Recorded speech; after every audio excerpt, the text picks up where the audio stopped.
வணக்கம், என் பெயர் வித்யா. நான் சர்தக். இந்த பகுதியில் காப்பீடு பற்றி விரிவாக அறிந்து கொள்வோம். காப்பீடு என்றால் என்ன?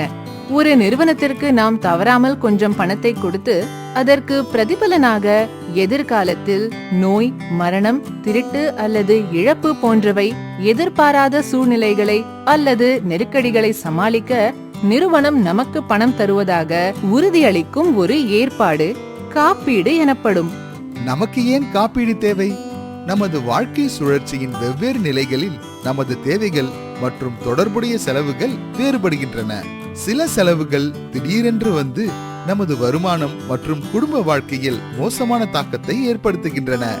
உதாரணமாக, பெரிய நோய், மரணம், விபத்து அல்லது வெள்ளம், பூகம்பம், பஞ்சம் போன்ற இயற்கை பேரிடர்கள். இத்தகைய எதிர்பாராத சூழ்நிலைகள் தொடர்பான திடீர் செலவுகளை நாம் எவ்வாறு நிர்வகிக்க வேண்டும்? நமது சேமிப்பு போதுமானதாக இருக்குமா? இல்லை அல்லவா? இது போன்ற எதிர்பாராத சூழ்நிலைகளுக்குத்தான் நாம் காப்பீடு திட்டத்தை எடுக்க வேண்டும். காப்பீட்டு வகைகள். பல வகையான காப்பீட்டு திட்டங்கள் உள்ளன. விபத்தால் ஏற்படும் இழப்பிலிருந்து மீள விபத்து காப்பீட்டு திட்டம், மரணம் ஏற்பட்டால் குடும்பத்தை ஆதரிப்பதற்கான ஆயுள் காப்பீட்டு திட்டம் மற்றும் உடல் நல காப்பீடு பெரிய நோய்க்கு சிகிச்சை அளிக்க உதவும். இந்திய அரசாங்கமும் இந்திய காப்பீட்டு திட்டங்களை வழங்குகிறது. மேலும் வங்கி அல்லது தபால் அலுவலகம் மூலம் நாம் விண்ணப்பிக்கலாம். ரோமா மற்றும் சோமா இருவரும் சந்தையில் காய்கறிகளை விற்று தினமும் கொஞ்சம் பணம் சம்பாதிக்கின்றனர். தற்செயலாக அவர்கள் இருவரும் ஏதோ ஒரு பெரிய நோய் காரணமாக பல நாட்களாக மருத்துவமனையில் இருக்க வேண்டியிருந்தது. மேலும் அவர்கள் சிகிச்சையின் போது இருவரும் பணம் சம்பாதிக்க முடியவில்லை.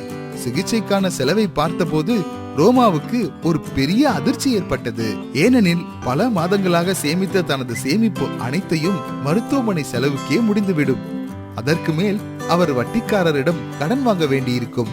மறுபுறம் சோமா சில காலத்திற்கு முன்பு ஆர்பிஎல் ஹாஸ்பிகேஷ் திட்டத்தை எடுத்தார். இது அவருக்கு மருத்துவமனை செலவுகளை ஈடுகட்ட உதவியது. மேலும் அவர்களுக்கு தினமும் 1000 ரூபாய் கிடைத்தது. அதனால் சோமாவிற்கு எந்த பணச்சுமையும் இல்லை. ரோமாவை போலவே குறைந்த அல்லது ஒழுங்கற்ற வருமானம் உள்ளவர்கள் நோய் அல்லது மருத்துவமனை செலவுகளின் போது கணிசமாக பாதிக்கப்படுகின்றனர். நோய் அவர்கள் வருமானம் ஈட்டுவதையோ அல்லது கடனை திருப்பி செலுத்துவதையோ கடினமாக்குகின்றது.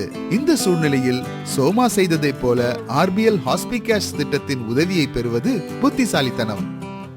ஆர்பிஎல் வங்கி தனது வாடிக்கையாளர்களுக்கு ஒவ்வொரு சூழ்நிலையிலும் உதவுகின்றது. அதனால்தான் ஆர்பிஎல் வங்கி ஒரு பெரிய காப்பீட்டு நிறுவனத்துடன் இணைந்து ஒரு சிறப்பு காப்பீடு திட்டத்தை உருவாக்கியுள்ளது. அது போன்ற நேரத்தில் மருத்துவமனை செலவுகள் மற்றும் வருமான இழப்பிலிருந்து மீட்க நிதி உதவி வழங்குகிறது. இதன் பெயர்தான் ஹாஸ்பிகேஷ் திட்டம். ஹாஸ்பிகேஷ் திட்டத்தை விரிவாக புரிந்து கொள்வோம். இந்த திட்டம் காப்பீடு செய்யப்பட்ட நபரை அல்லது அவருடைய மனைவியுடன் சேர்ந்து நோயினால் ஏற்படும் மருத்துவ செலவுகளிலிருந்து பாதுகாக்கிறது. திட்டத்தில் சேருவதும் தேவைப்படும் போது கிளைம் செய்வதும் மிகவும் எளிதானது. உரிமை கோரல் எந்த மருத்துவமனையிலும் செயல்படுத்தப்படலாம். நெட்வொர்க் மருத்துவமனையில் மட்டும் இருக்க வேண்டிய அவசியமில்லை. மருத்துவமனையில் அனுமதிக்கப்படும் போது 30 நாட்களுக்கு தினமும் 1000 ரூபாய் வழங்கப்படுகிறது. ஹாஸ்பிகேஷ் திட்டத்தில் எந்த நோய்க்கும் விலக்கு இல்லை. மற்ற எல்லா திட்டங்களிலும் சில அல்லது பிற நோய்கள் விலக்கப்படுகின்றன.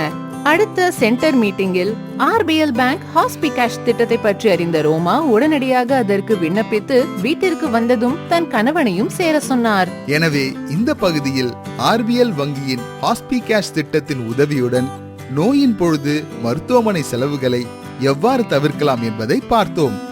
காப்பீடு திட்டங்கள் எவ்வாறு நமது உண்மையான பாதுகாப்பு திட்டமாக மாறும் என்பதற்கு இது ஒரு எடுத்துக்காட்டு. இதேபோல் விபத்து அல்லது திடீர் மரணம் போன்ற கடினமான காலங்களில் இந்திய அரசின் மற்ற காப்பீட்டு திட்டங்களுக்கும் விண்ணப்பிப்பதன் மூலம் நம்மையும் நம் குடும்பத்தையும் பாதுகாக்க வேண்டும். அதனால் இந்த பகுதி அவ்வளவுதான். அடுத்த பகுதியில் இன்னும் சில முக்கிய விஷயங்களை பற்றி அறிந்து கொள்வோம். அதுவரை நன்றி, வணக்கம். வணக்கம்.